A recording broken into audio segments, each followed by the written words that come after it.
আজকে আমি ছোট একটা ব্লগ আপনাদের কাছে শেয়ার করছি, সেটা হচ্ছে রান্নার ব্লগ।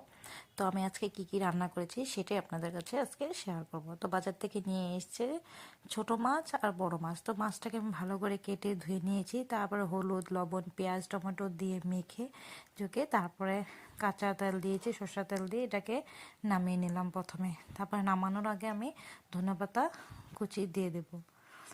ঠান্ডার দিনে না এই ছোট মাছ খেতে না বহুত ভালো লাগে, দারুণ লাগে। গরম গরম ভাত হয়তো আরও দারুণ লাগে। তারপর এদিকে আমি সবজি বসিয়ে দিলাম। শীতের দিনে যা যা সবজি থাকে, ফুলকপি, বাঁধাকপি, সিম টিম, এগুলো দিয়ে আমি একটা সবজি বানিয়ে নিলাম। তারপর বড় মাছটা রান্না করব, তার জন্য আমি ফুলকপি আর আলু ভালো করে কেটে এটাকে আমি সিদ্ধ করতে বসিয়ে দিলাম। তারপর আর কি ফুলকপি আর আলু দিয়ে একটা ঝোল বানিয়ে নিয়ে তারপর আমি এদিকে দেখো মাছটা ভেজে নিচ্ছি। তারপরে ভেজে রেখেছিলাম মাছগুলো, সেগুলো আমি দিয়ে